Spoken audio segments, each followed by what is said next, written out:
ജാതികൾക്കതീതമായ Hindutva നിർമ്മിതിയോടെ RSS കാഴ്ചപ്പാടാണ് governor Rajendra Arlekar ഇന്നും ആവർത്തിച്ചത്. സനാതനധർമ്മ പാരമ്പര്യത്തിലോ ചരിത്രത്തിലോ ജാതീയത എന്നൊന്നിന് സ്ഥാനമേ ഉണ്ടായിരുന്നില്ലെന്നാണ് അദ്ദേഹം പറഞ്ഞു വെച്ചത്. ബ്രിട്ടീഷുകാർ വിഭജിച്ച് ഭരിക്കാൻ ലക്ഷ്യമിട്ടാണ് ജാതി വ്യവസ്ഥ രൂപപ്പെടുത്തിയതെന്നാണ് ആർലേക്കറുടെ വാദം. ജാതിരഹിത സമൂഹം എന്ന ഗവർണറുടെ ആഹ്വാനം ആദ്യ നോട്ടത്തിൽ പോസിറ്റീവാണ്. അടുത്ത വരിയിലാണ് പൊളിയുന്നത്. ഹിന്ദുത്വമാണ് മികച്ച ജാതി. പുരാണ ഗ്രന്ഥങ്ങൾ മുതൽ നിയന്ത്രിതമായ നിർവചിക്കപ്പെട്ട ഇവിടെ ജാതി സമ്പ്രദായം നിലനിന്നിരുന്നു എന്ന ചരിത്രത്തെ ഖണ്ഡിച്ചുകൊണ്ട് സകലതും കൊളോണിയൽ പദ്ധതിയാണെന്ന വ്യാഖ്യാനം ഗവർണർ ആവർത്തിക്കുകയാണ്. നൂറ്റാണ്ടുകളായി ഈ നാടിൻ്റെ ജൈവചേതനകളായി നിലനിൽക്കുന്ന ഇതര മതങ്ങളെയെല്ലാം അരികുവൽക്കരിച്ച് വിശാല ഹിന്ദുത്വം എന്ന ഗ്രാൻഡ് പ്ലാനിലേക്ക് ഏകീകരിക്കുന്ന ഒറ്റശില സമൂഹ നിർമ്മിതി തന്നെയാണോ ഇതിലൂടെ എല്ലാം ലക്ഷ്യമിടുന്നത്? സനാതന ധർമ്മ പാരമ്പര്യത്തിൽ ജാതിക്ക് ഒരു സ്ഥാനവും ഉണ്ടായിരുന്നില്ലേ? RSS പ്രത്യയശാസ്ത്രങ്ങളുടെ അടിത്തറ എന്നത് സനാതനധർമ്മമാണ്. സനാതനധർമ്മത്തെ ഒരു ദേശീയ സ്വത്വമായി ഉയർത്തി കാണിക്കുന്നതാണ് RSSന്റെ നയം. സനാതനധർമ്മത്തിലെ വർണ്ണാശ്രമം ഇന്ത്യൻ ജാതി വ്യവസ്ഥയുടെ അടിസ്ഥാനമാണ്. ഓരോ ജാതിയും പരാതികളില്ലാതെ അവരുടെ കർത്തവ്യങ്ങൾ നിർവഹിക്കണമെന്നതാണ് അതിലെ ആശയം. ബ്രാഹ്മണർ മുതൽ ശൂദ്രർ വരെയുള്ളവരെ അടയാളപ്പെടുത്തിയത് ഇങ്ങനെയാണ്. ഗോൾവാർക്കർ അടക്കമുള്ള RSS സൈദ്ധാന്തികരെല്ലാം ജാതി വ്യവസ്ഥയെ പിന്തുണച്ചിട്ടുമുണ്ട്. ആ നിലയ്ക്ക് ഇന്ത്യയിലെ ജാതി വ്യവസ്ഥ ബ്രിട്ടീഷുകാർ സൃഷ്ടിച്ചതാണെന്ന് തമിഴ്നാട് ഗവർണർ RN രവിയും പറഞ്ഞു. സനാതനധർമ്മത്തിൽ ജാതി വ്യവസ്ഥയില്ല, ജാതി ബ്രിട്ടീഷുകാരുടെ രാഷ്ട്രീയ ആയുധമായിരുന്നു എന്നുമാണ് രവി പറഞ്ഞത്. RN രവിയുടെ അവകാശവാദത്തിനെതിരെ ചരിത്രരേഖകൾ ചൂണ്ടിക്കാട്ടി DMK അടക്കം വന്ന് രംഗത്തെത്തി. സനാതനധർമ്മം ഉന്മൂലനം ചെയ്യപ്പെടണമെന്ന ഉദയനിധി സ്റ്റാലിൻ്റെ പ്രസ്താവന വലിയ വിവാദമാവുകയും ചെയ്തു. ഇന്ത്യയിൽ ജനിച്ചവരെല്ലാം ഹിന്ദുക്കളാണെന്ന മുൻ കേരള ഗവർണർ ആരിഫ് മുഹമ്മദ് ഖാന്റെ പ്രസ്താവനയും ഒരു ഘട്ടത്തിൽ വിവാദമായിരുന്നു. ഹിന്ദു എന്നത് ഒരു ഭൂപ്രദേശത്ത് ജനിച്ചവരെ നിർണ്ണയിക്കുന്ന പദമാണെന്നാണ് ആരിഫ് മുഹമ്മദ് ഖാൻ പറഞ്ഞത്. സനാതനധർമ്മം ഉയർത്തിക്കാട്ടിയ സംസ്കാരത്തിൻ്റെ പേരാണ് ഹിന്ദു എന്നും ഖാൻ അഭിപ്രായപ്പെട്ടു. എല്ലാവരും ദൈവാംശമുണ്ട് എന്ന് വിശ്വസിക്കുന്ന സനാതന സംസ്കാരത്തിൽ ജാതി വിവേചനമില്ല എന്നും പറഞ്ഞു. ഇതാണ് അതുമായി ബന്ധപ്പെട്ട കാര്യങ്ങൾ. സനീഷ് പണ്ട് ഗവർണർ രാജേന്ദ്ര ആർലേക്കറുടെ ചില പരാമർശങ്ങളുമായി ബന്ധപ്പെട്ട് നമ്മൾ ചർച്ചയിൽ നടത്തിയ ഒരു വിലയിരുത്തൽ ആണ് എനിക്കും തോന്നിയ ഒരു കാര്യം. കാരണം അതിൽ അദ്ദേഹത്തെ കുറ്റം പറഞ്ഞിട്ട് കാര്യമില്ല. അദ്ദേഹം ജനിച്ചു വളർന്ന് പഠിച്ചത് അദ്ദേഹം പറയുന്നു എന്നതിനപ്പുറത്ത് മറ്റൊന്നായി ഇതിനെ കരുതേണ്ടതില്ല. കാരണം എപ്പോഴും RSS സൈദ്ധാന്തികരെല്ലാം ആവർത്തിച്ച് പറയുന്ന ഒരു പ്രധാനപ്പെട്ട കാര്യം കൊളോണിയൽ സൃഷ്ടിയാണ് ജാതി എന്നതാണ്. പക്ഷേ വാസ്തവം അതല്ല എന്നുള്ളത് ചരിത്രകാരന്മാർ നമ്മൾക്ക് കൃത്യമായി കാണിച്ചു തരുന്നുണ്ട്. എന്താ സനീഷ് തോന്നുന്നു? അല്ല, അത് തന്നെയാണ്. അതായത് ഒന്ന് അദ്ദേഹം പറഞ്ഞതിൽ ഒരു കാര്യം പോസിറ്റീവാണ്. എന്താണ്? ജാതി ഇല്ലാതാകണം. അക്കാര്യത്തിൽ ആർക്കും എതിരെ അഭിപ്രായം ഉണ്ടാകാൻ സാധ്യതയില്ല. ജാതി ഇല്ലാതാകണം എന്ന് അദ്ദേഹം പറഞ്ഞു. ആ ഒരൊറ്റ പോയിന്റ് ഒഴികെ ബാക്കിയൊന്നും അംഗീകരിക്കാമെന്നല്ല. ഹർഷൻ ഇപ്പോൾ പറഞ്ഞതുപോലെ ഞാൻ മനസ്സിലാക്കിയെടുത്തോളം 14-ാമത്തെ വയസ്സ് തൊട്ട് അദ്ദേഹം RSSൽ അംഗമാണ്. 14-ാമത്തെ വയസ്സ് അല്ലെങ്കിൽ 13. ആ ചെറുപ്പകാലത്ത് തന്നെയാണ് RSSന്റെ ശാഖകളിലേക്കൊക്കെ പോവുക. അദ്ദേഹത്തിൻ്റെ പിതാവ് വിശ്വനാഥ് ആർലേക്കർ RSSന്റെ ആ പ്രദേശത്തെ നേതാവായിരുന്നു. അപ്പോൾ ഇന്ന് മാത്രമല്ല, എമർജൻസി കാലത്ത്, അടിയന്തരാവസ്ഥ കാലത്ത് പിതാവിനൊപ്പം അദ്ദേഹം ജയിൽവാസം അനുഭവിച്ചിട്ടുണ്ട്. അങ്ങനെ വലിയ രാഷ്ട്രീയ പ്രവർത്തന പാരമ്പര്യം RSSനകത്ത് പ്രവർത്തന പാരമ്പര്യമുള്ള ആളാണ് രാജേന്ദ്ര വിശ്വനാഥ് ആർലേക്കർ എന്ന നമ്മുടെ ഗവർണർ. അപ്പോൾ RSSന്റെ ശാഖകളിൽ പഠിക്കുന്ന ചരിത്രം എന്താണോ അതാണ് അദ്ദേഹത്തിൻ്റെ ചരിത്രം. അത് അദ്ദേഹത്തെ കുറ്റം പറഞ്ഞിട്ട് കാര്യമില്ല. അദ്ദേഹം മനസ്സിലാക്കിയിരിക്കുന്നതും അദ്ദേഹം നമ്മളോട് പഠിപ്പിച്ചു തരാൻ പോകുന്നതും ഇതാണ്. പക്ഷേ ഇത് അദ്ദേഹം പറയുമ്പോൾ ഹിന്ദു മതത്തിൽ ജാതിയില്ല എന്നൊരു വാക്ക് നമ്മുടെ ഗവർണർ അദ്ദേഹം പഠിച്ച പ്രകാരം പറയുമ്പോൾ മലയാളികൾ മറ്റേ കിലുക്ക സിനിമയിൽ ഇന്നസെന്റിനെ പോലെ കേട്ടിട്ടുണ്ട് എന്ന് പറഞ്ഞിങ്ങനെ നിൽക്കും. പിന്നെ പലതവണ പറഞ്ഞ് ഇതിങ്ങനെ ഈ രേവതി അതിനകത്ത് കള്ളാണല്ലോ നമ്പർ പറയുന്നത്. അപ്പോൾ പലതവണ പറഞ്ഞിട്ട് ബോധം കെട്ട് വീഴും മലയാളി കുറച്ച് കഴിഞ്ഞാൽ. പക്ഷേ എന്തായാലും ഇപ്പോൾ കേട്ടിട്ടുണ്ടെന്നാണ് പറയുന്നത്. അപ്പോൾ എന്താ അതിൻ്റെ പ്രശ്നം എന്ന് വെച്ചാൽ 2-ാം നൂറ്റാണ്ടിലാണ്, എല്ലാവർക്കും അറിയാവുന്ന കാര്യം ഞാനത് പറയുന്നേ ഉള്ളൂ ഹർഷ, നമ്മുടെ ചർച്ചയ്ക്ക് വേണ്ടി 2-ാം നൂറ്റാണ്ടിലാണ് മനുസ്മൃതി മനു എഴുതുന്നത്. മനു എന്നൊരാളുണ്ട്, ഒരാളേറെ അക്കാലത്ത് ഗ്രന്ഥങ്ങൾ എഴുതുന്നതിൽ കുറേ ആളുകളുണ്ട് എന്നൊക്കെ പറയും. മനു എഴുതി എന്നാണ് പറയുന്നത്. മനുസ്മൃതി എഴുതുന്ന 2-ാമത്തെ നൂറ്റാണ്ടിലാണ്. അതിനകത്ത് തന്നെ ജാതി വളരെ കൃത്യമായിട്ട് എഴുതപ്പെട്ടു വെച്ചിട്ടുണ്ട്. മാനവധർമ്മശാസ്ത്ര എന്ന പേര് കൂടെ മനുസ്മൃതിക്കുണ്ട്. മാനവധർമ്മം എല്ലാവർക്കും അറിയാവുന്ന അതുപോലെ മനുഷ്യരുടെ ധർമ്മശാസ്ത്രം. അതിൽ മനുഷ്യൻ, മാനവൻ എന്ന് പറയുന്നത് ജാതീയമായിട്ട് തിരിക്കപ്പെട്ടിരിക്കുന്ന മനുഷ്യരാണ്, വ്യക്തികളാണ്. അല്ലാതെ മനുഷ്യൻ ആസ് എ ഹോൾ, മനുഷ്യൻ എത്ര സുന്ദരമായ പദം എന്ന് പറയുന്നതിലെ മനുഷ്യനല്ല. ഇതിലെ മനുഷ്യൻ എന്ന് വെച്ചാൽ ഇങ്ങനെ ശ്രേണീകൃതമായിട്ടുള്ള സംഗതിയാണ്. മനു അതിനകത്ത് പറയുന്നത്, എഴുതി വെച്ചിരിക്കുന്നത് മനുഷ്യൻ തുല്യരല്ലാതെയാണ് ജനിച്ചിരിക്കുന്നത് എന്നാണ്. ഓരോരുത്തർക്കും ഓരോ ധർമ്മമുണ്ട്. ബ്രാഹ്മണൻ ഇങ്ങനെ, കീഴെയുള്ള ആളുകൾക്ക് ഇങ്ങനെ എന്നിങ്ങനെ. അതിനകത്ത് സ്വധർമ്മ എന്ന് വെച്ചാൽ ജാതിയുടെ ഡ്യൂട്ടി, അങ്ങനെ ഒരു ടേം ഉണ്ട്. അത് അദ്ദേഹം വിശദീകരിക്കുന്നുണ്ട്. ഓരോ ജാതിയിൽപ്പെട്ട ആളുകൾ ഡ്യൂട്ടി എന്ത് ചെയ്യണം. സ്വകർമ്മ ജാതിയാൽ നിർബന്ധിക്കപ്പെടുന്ന തൊഴിലുകൾ എന്ന് വെച്ചാൽ നിങ്ങൾ ചെയ്യേണ്ടത്, നിങ്ങൾ ഇന്ന ജാതിയാണോ എന്നാൽ നിങ്ങൾ ചെയ്യേണ്ട തൊഴിൽ ഇതാണ് എന്ന് എഴുതിയിട്ടുണ്ട്. സ്വഭാവ എന്ന് വെച്ചാൽ നമ്മൾ മനസ്സിലാക്കുന്ന സ്വഭാവം എന്ന് മനസ്സിലാക്കുന്ന പോലെ തന്നെ ജാത്യാലുള്ളത് തൂത്താൽ പോയില്ല എന്ന് പറയില്ല, അതാണ് സ്വഭാവ, ഇൻബോൺ നേച്ചർ. ഇത്രയും കാര്യങ്ങളെല്ലാം വളരെ വ്യക്തമായിട്ടും വെടുപ്പായിട്ടും അദ്ദേഹം എഴുതി വെച്ചതിൻ്റെ മുകളിലാണ് ഈ മനു കൂടെ ചേർന്നിരിക്കുന്ന ഈ സംഗതിയാണ് സനാതനമായ ധർമ്മം എന്നിവർ പറയുന്നത്. സനാതനം എന്ന് വെച്ചാൽ ഒരിക്കലും അവസാനിക്കാത്തതും തുടങ്ങുന്നത് എവിടെയാണെന്ന് അറിയാത്തതുമായുള്ള ഈ സംഗതിക്കകത്തുള്ളതാണ് ഈ ജാതി എന്ന് പറയുന്നത്. അപ്പോൾ ജാതി എന്ന് പറയുന്നത് അവിടെ ഇല്ലേ എന്ന് ചോദിച്ചാൽ അതിനകത്ത് മനുസ്മൃതിയുടെ, ഞാൻ നന്നായിട്ട് പോയിന്റ് എടുത്ത് കേട്ടോ, പഴയൊരു പുസ്തകം തപ്പി എടുത്തിട്ട് ഞാൻ എടുത്തതാണ്. മനുസ്മൃതിയുടെ 8:267 8267 ശ്ലോകം വായിക്കണം. അത് ഒലിവൽസ് എന്ന് പറയുന്ന ആളുടെ ട്രാൻസ്ലേഷനാണ്, ഒലിവൽസിൻ്റെ ട്രാൻസ്ലേഷൻ. സംസ്കൃതത്തിൽ വായിക്കാൻ അറിയുന്ന ആളുകൾ, ആർലേക്കർ സാറിനെ പോലെയുള്ള ആളുകൾക്ക് അത് അങ്ങനെ തന്നെ വായിക്കുകയും ചെയ്യാം. ഏതായാലും പോയിന്റ് ഇതാണ്. ബ്രാഹ്മണനെ നിങ്ങൾ ആക്രമിച്ചാൽ വെച്ചാൽ വെർബലി അബ്യൂസ് ചെയ്ത് കഴിഞ്ഞാൽ എന്താ ശിക്ഷ എന്ന് എഴുതിയിട്ടുണ്ട്. ബ്രാഹ്മണനെ വാക്കുകളാൽ ആക്രമിച്ചാൽ ക്ഷത്രിയനാണെങ്കിൽ 100 നാണയം പിഴശിക്ഷ കൊടുക്കണം, വൈശ്യനാണെങ്കിൽ 150 200, ശൂദ്രനാണെങ്കിൽ ഫിസിക്കലായിട്ടുള്ള ഇത് കൊടുക്കണം, അതിന് തല്ല് കൊടുക്കണം. ഇങ്ങനെയാണ് പിഴ ശിക്ഷയുടെ തന്നെ കാര്യം. ഇതെന്താ പിന്നെ ഇതെങ്ങനെയാണ് ജാതി ഇല്ലാത്തതിനെയാണോ പറയുന്നത്? അതായത് 2-ാം നൂറ്റാണ്ട് ബ്രിട്ടീഷുകാർ വരുന്നത് എപ്പോഴാണ്? 1600 കൊല്ലെങ്കിലും കഴിഞ്ഞിട്ടാണ് പിന്നെ വരുന്നത്. മനുവിടെ എഴുതി വെച്ചിട്ട് ഈ കാര്യങ്ങൾ നടപ്പാക്കിയിട്ട് 1600ഓളം കൊല്ലങ്ങൾ മനുഷ്യർ ഇന്ത്യയിലെ ആളുകൾ ഇങ്ങനെ ജീവിച്ചതിന് ശേഷമാണ് ഈ ബ്രിട്ടീഷുകാർ വരുന്നത്. ബ്രിട്ടീഷുകാർ ഉപ്പ് എന്ന് പറയുന്നതിന് ഉപ്പ് എന്ന പേരില്ലാത്തൊരു കാലമുണ്ടെന്ന് വിചാരിക്കുക. ആ ഉപ്പ് അവിടെയുണ്ട്, ഉപ്പ് രസമൊക്കെയാണ്, ഉപ്പ് തന്നെയാണത്. പക്ഷേ ഉപ്പ് എന്ന് പേരുണ്ടാക്കിയിട്ട് അതിനോട് എഴുതി വെച്ചത് ബ്രിട്ടീഷുകാരാണെന്ന് വിചാരിച്ചാൽ മതി. ജാതി അവിടെയുണ്ട്, പക്ഷേ ജാതിയാണ് എന്ന് ഇവർ ഈ ബ്രിട്ടീഷുകാർ വൈറ്റ് മാൻസ് മേഡർ എന്നൊക്കെ പറയുന്ന പോലെ ഞങ്ങളാണ് ഇതെല്ലാം ശരിയാക്കേണ്ടതെന്ന് വന്നിട്ട് ഓരോ നാട്ടിലും വരുമ്പോൾ അവിടുത്തെ ഓരോരോ കാര്യങ്ങൾ, ചെടിയുടെ പേര്, മറ്റതിൻ്റെ പേര്, പക്ഷികളുടെ പേര് എല്ലാം എഴുതിയേക്കുന്ന പോലെ ജാതി, എന്താ നിങ്ങളുടെ പേര്, ഇന്ന ജാതിയിലാണ് സാർ ഞാൻ, അപ്പോൾ ഇന്ന ജാതിയിൽ ഇത്രയും ആളുകളുണ്ടെന്ന് പറഞ്ഞാൽ അവർ രേഖപ്പെടുത്തി വെച്ചു. ആർലേക്കർ സാറ് പറയുന്നത് പോലെ രേഖപ്പെടുത്തി വെച്ച ആളല്ല ജാതി ഉണ്ടാക്കിയത്. ജാതി അവിടെ ഉള്ളതിനെ രേഖപ്പെടുത്തി വെക്കുക മാത്രമാണ് ഇദ്ദേഹം ചെയ്തത്. ഇതിനകത്ത് 1-ാം നൂറ്റാണ്ടിൽ എന്ന് വെച്ചാൽ മനു എഴുതുന്നതിന് മുമ്പ്, പിന്നീട് ഇത് 2-ാം നൂറ്റാണ്ടിലാണ് മനു.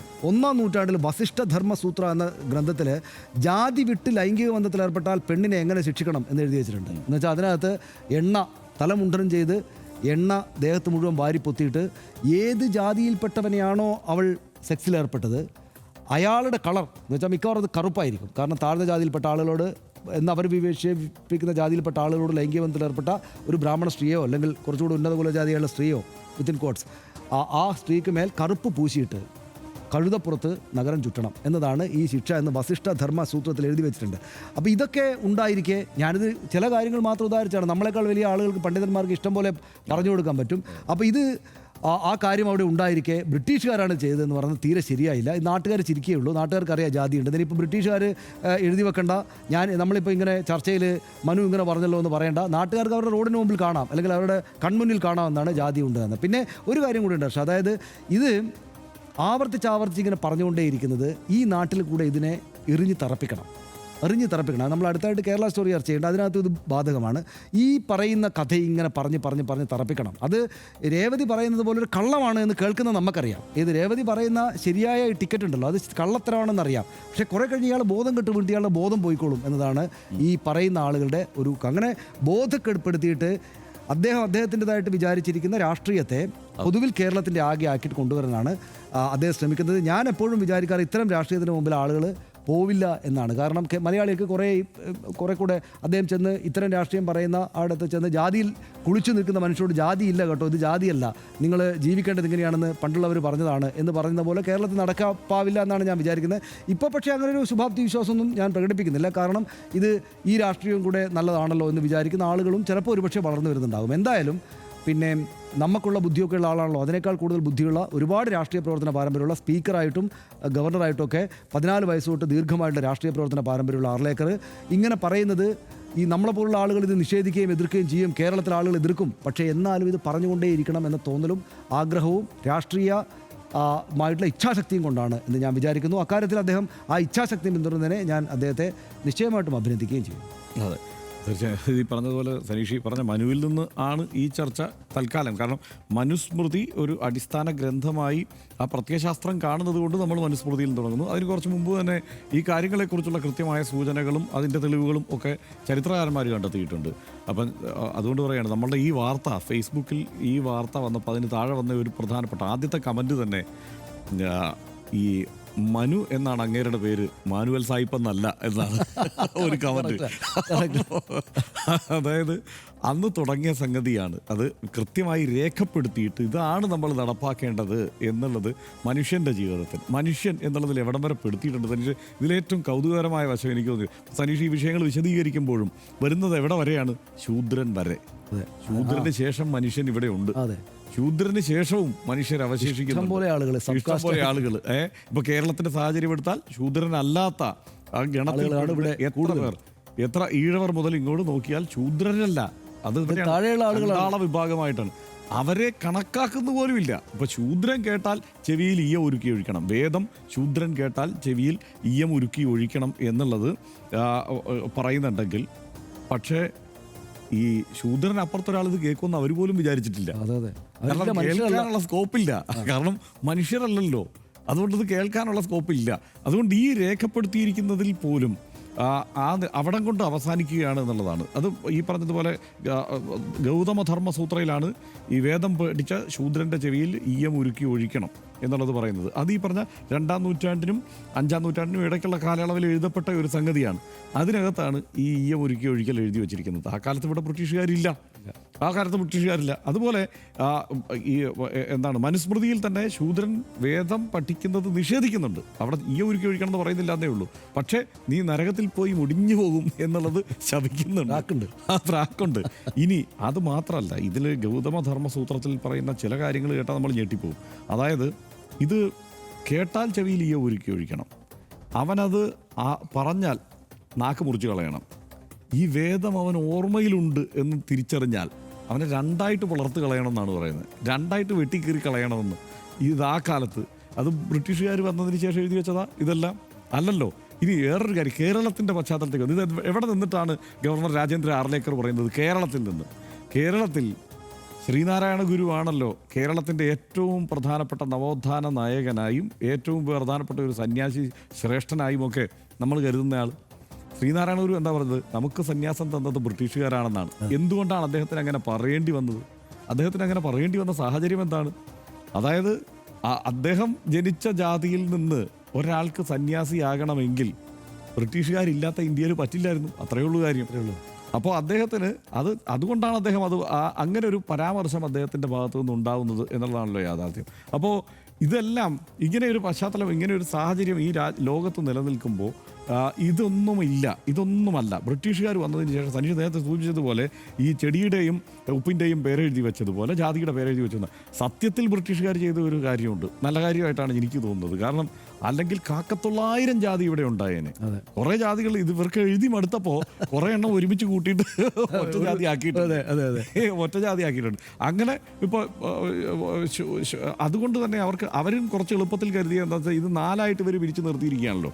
അത് ബ്രാഹ്മണർ, ക്ഷത്രിയർ, വൈശ്യർ, ശൂദ്രർ എന്നിങ്ങനെ 4ആയി പിരിച്ചു നിർത്തിയതിനെ അതിൽ ഉൾക്കൊള്ളിക്കാവുന്ന പരമാവധി ജാതി വിഭാഗങ്ങളെ അതിലേക്ക് ഉൾക്കൊള്ളിക്കാനുള്ള ഒരു ശ്രമമൊക്കെ സ്വാഭാവികമായിട്ടുണ്ടാവും. ഒരു സെൻസസ് നടക്കുമ്പോൾ സ്വാഭാവികമായിട്ടും ആദ്യമായി ബ്രിട്ടീഷുകാരൊരു സെൻസസ് രാജ്യത്ത് നടപ്പാക്കുമ്പോൾ ഇങ്ങനെയുള്ള ചില ശ്രമങ്ങളൊക്കെ ഉണ്ടായിട്ടുണ്ടാവും. പക്ഷേ ഇതെല്ലാം അവിടെ ഉള്ളതാണ് എന്നുള്ളതാണ് യാഥാർത്ഥ്യം. പിന്നെ ഇവരെല്ലാം പറയുന്നത്, ഇദ്ദേഹം അടക്കം പറയുന്ന ഒരു കാര്യമാണ്, തൊഴിലിനെ അടിസ്ഥാനമാക്കിയുള്ള തിരിവായിരുന്നു അത് എന്നുള്ളത്. ഈ തൊഴിലിനെ അടിസ്ഥാനമാക്കിയുള്ള തൊഴിലിൽ ബ്രാഹ്മണന്റെ തൊഴിലാണല്ലോ വേദം ചൊല്ലുക എന്നുള്ളത്. അത് കേൾക്കുന്നവനെ പിളർന്ന് 2ആക്കി കളയണം എന്ന് പറയുന്നതിന് എന്തെന്നാ പറയേണ്ടത്? അത് ജാതീയതയല്ലേ? പിന്നെ ഈ കുറ്റം ചെയ്യുമ്പോൾ 100-150 ഒക്കെ നാണയമാണെങ്കിൽ വ്യത്യാസപ്പെടുന്ന എങ്ങനെയാണ്? എല്ലാവർക്കും ഒന്നും കൊടുത്താൽ പോലെ. ഇതിനകത്ത് ഏറ്റവും പ്രധാനപ്പെട്ട കാര്യം ജാതി എന്ന് പറയുമ്പോൾ കേവലം ജാതി തൊഴിലിൻ്റെ അടിസ്ഥാനത്തിൽ വിഭജിച്ചിരിക്കുന്നതാണെങ്കിൽ എന്തിനാണ് അയിത്തം എന്തിനാണ്? ആ ജാതി എന്നുള്ളത് ജാതി തൊഴിലാണല്ലോ. അതുകൊണ്ട് അപ്പോൾ ഒരു ശൂദ്രൻ നിന്ന് തോന്നുകയാണ്, ശരി ഞാനെന്നാൽ വേദം പഠിച്ച് ആ തൊഴിലങ്ങ് ചെയ്തേക്കാം എന്ന് തോന്നിയാൽ ആ തൊഴിൽ ചെയ്യാൻ പറ്റാത്തത് എന്തുകൊണ്ടാണ്? ജന്മമാണ് അതിൻ്റെ അടിസ്ഥാനം. ജാതിയുടെ അടിസ്ഥാനം ജന്മമാണ് എന്നുള്ളതാണ് മനുസ്മൃതി പറയുന്നത്. അവിടെയാണ് ഈ പ്രത്യയശാസ്ത്രം നിൽക്കുന്നത്. അതുകൊണ്ടാണ് ഈ പറഞ്ഞതുപോലെ നമുക്കിങ്ങനെ കണ്ണിൽ പൊടിയിടാം, ജാതി ഇല്ല എന്നും ജാതി വേണ്ട എന്ന് പറയാം. അതിൻ്റെ ഒരു കാരണമുണ്ട്. അത് പ്രത്യയശാസ്ത്രപരമായി സംഘപരിവാർ പറയുന്നതിൻ്റെ കാരണം എന്താണെന്ന് വെച്ച് കഴിഞ്ഞാൽ ആ ഹിന്ദു എന്ന സ്വത്വബോധത്തിലേക്ക് ഈ കൊണ്ടുവരാൻ കഴിയില്ല ജാതി എന്ന നിലയ്ക്ക് വിഭജിച്ചെന്നാൽ. ആ ഒരൊറ്റ കാരണം കൊണ്ട് തൽക്കാലം ഇത് പറയുന്നു എന്നേ ഉള്ളൂ. അടിസ്ഥാന പ്രത്യയശാസ്ത്രം അതാണ് എന്നുള്ളതാണ് യാഥാർത്ഥ്യം. അപ്പോൾ ജാതി ഇല്ലാതാക്കാനുള്ള മാർഗം ചിലത് കണ്ടെത്തി ഈ ഗോൾവർക്കർ അടക്കം നിർദ്ദേശിക്കുന്നതുണ്ട്. അതെന്താണ്? അതായത് ഉന്നത ജാതിക്കാർ അല്ലാത്ത ജാതിക്കാരുമായിട്ട് ജാതിയിലെ സ്ത്രീകളുമായി ബന്ധപ്പെട്ട് കുട്ടികളുണ്ടായാൽ അങ്ങനെ കൂടുതൽ മികച്ച മനുഷ്യരെ ഉണ്ടാക്കിയെടുക്കാൻ പറ്റും എന്നുള്ളത് ആവർത്തിക്കുകയും അതാണ് ശരി എന്ന് വിചാരിക്കുകയും ചെയ്ത നേതാക്കന്മാർ എഴുതി വെച്ച ഒരു പ്രത്യയശാസ്ത്ര ഘടനയിൽ നിന്നുകൊണ്ട് അദ്ദേഹം പറയുമ്പോൾ ഇങ്ങനെയൊക്കെ അതായിപ്പോകും. അതിൽ തന്നെയാണ് ഞാൻ പറഞ്ഞില്ലേ, ഹിന്ദു മികച്ച ജാതിയാണ് എന്ന് പറയുമ്പോൾ ഹിന്ദുവിനപ്പുറത്തുള്ള സ്വത്വത്തിൽ നിൽക്കുന്ന ബാക്കിയുള്ളവരെ മോശം ജാതിയാണ്. അപ്പോൾ ആ ചിന്ത തന്നെ കേരളത്തിൽ നിന്ന് ഇത് പറയാം, സനീഷ് പറഞ്ഞ പോലെ എറിഞ്ഞ് പഠിപ്പിക്കാനുള്ള ഒരു ശ്രമമൊക്കെ നടത്താം. പക്ഷേ എത്രത്തോളം ഈ നമ്മൾ ജനിച്ചു മരിക്കുന്ന കാലത്തൊന്നും അത് സാധ്യമാവുമെന്ന് എനിക്ക് തോന്നുന്നില്ല. അല്ല, ഒറ്റക്കാര്യം ഇപ്പം ഇതിനെല്ലാം നിഷേധിക്കുന്നതാണ് അംബേദ്കറിൻ്റെ കൂടെയൊക്കെ നേതൃത്വത്തിൽ വന്ന ഭരണഘടന. ആ ഭരണഘടനാപരമായിട്ട് ദത്തമായിട്ടുള്ളൊരു പദവിയിൽ ഇരുന്നിട്ടാണ് അദ്ദേഹം അത് പറയുന്നതെന്നാണ്. ഭരണഘടന എന്താണോ അനുശാസിക്കുന്നത്, ജാതിമത വ്യത്യാസമില്ലാതെ ഒരാൾ എല്ലാവർക്കും ഒരേ ഒരു അന്തസ്സാണ് എന്ന് പറയുന്ന ഭരണഘടന വെച്ചുകൊണ്ട് ആ ഭരണഘടന ഉള്ളത് കൊണ്ട് മാത്രം കിട്ടിയൊരു പദവിയിൽ ഇരുന്നിട്ടാണ് ഇദ്ദേഹം ഇത് പറയുന്നതെന്ന് ഇതിൻ്റെ മറ്റൊരു കോമഡിയാണ്. നമുക്ക് അവസാനിപ്പിക്കാം. സനാതനധർമ്മം ആയിരത്താണ്ടുകളുടെ ദീർഘചരിത്രം പേറുന്ന ഒരു ആത്മീയ സാംസ്കാരിക പാരമ്പര്യമാണ്. പക്ഷേ അതിൻ്റെ സാമൂഹിക പ്രയോഗം ഒന്നാമതും രണ്ടാമതും മൂന്നാമതും ജാതി വ്യവസ്ഥയിൽ അധിഷ്ഠിതമായിരുന്നു. അതിൻ്റെ ആത്മീയ ധാർമ്മികതയെ എത്ര ഉന്നതമായി വ്യാഖ്യാനിച്ചാലും പ്രയോഗത്തിൽ സനാതനധർമ്മ പാരമ്പര്യം ചെയ്തത് ജന്മം അടിസ്ഥാനമാക്കി മനുഷ്യരെ വർഗീകരിക്കുകയും അധസ്ഥിതരും അടിമകളുമാക്കി നിലനിർത്തുകയുമായിരുന്നു. ജാതി വ്യവസ്ഥയോട് വിമർശനാത്മകമായി കലഹിച്ച ഭക്തിപ്രസ്ഥാനം പോലുള്ള നവീകരണ മുന്നേറ്റങ്ങൾ സനാതനധർമ്മത്തിനകമേ തന്നെ ഉയർന്നു വന്നിട്ടുണ്ട് എന്നതും വിസ്മരിക്കാവതല്ല. പക്ഷേ RSS എല്ലാ കാലത്തും വർണ്ണാശ്രമ വ്യവസ്ഥയെ വ്യാഖ്യാനിച്ച് പിന്തുണച്ചിട്ടേ ഉള്ളൂ. വിചാരധാരയിൽ MS ഗോൾവാർക്കർ തന്നെയും ഈ ജാതി വ്യവസ്ഥയെ മഹത്വവൽക്കരിക്കുന്നുണ്ട്. നമ്മുടെ ബലഹീനതയുടെ മൂലകാരണം ജാതി വ്യവസ്ഥയല്ല, അങ്ങനെ ആയിരുന്നെങ്കിൽ ജാതി ഇല്ലാത്തവരെ അപേക്ഷിച്ച് നമ്മൾ വളരെ എളുപ്പത്തിൽ വിദേശാക്രമണത്തിന് കീഴടങ്ങുമായിരുന്നു എന്ന് പറഞ്ഞത് ഗോൾവാർക്കറാണ്. ബ്രാഹ്മണൻ മൂലപുരുഷന്റെ തലയാണെന്നും ശൂദ്രൻ അവൻ്റെ പാദങ്ങളിൽ നിന്നും ജനിച്ചുവെന്നും പറയുന്ന വേദകാലത്താണ് ആ ചിന്തയുടെ വേരുകൾ. അവിടെ നിന്ന് ഊർജ്ജം ഉൾക്കൊണ്ട് ഹിന്ദു ഏകീകരണത്തെക്കുറിച്ച് സംസാരിക്കുന്നത് ഏത് രാഷ്ട്രീയ ലക്ഷ്യത്തിലൂന്നി ആണ് എന്നതിൽ രണ്ടാമതൊരു ചിന്തയുടെ ആവശ്യമുണ്ട് എന്ന് തോന്നുന്നില്ല.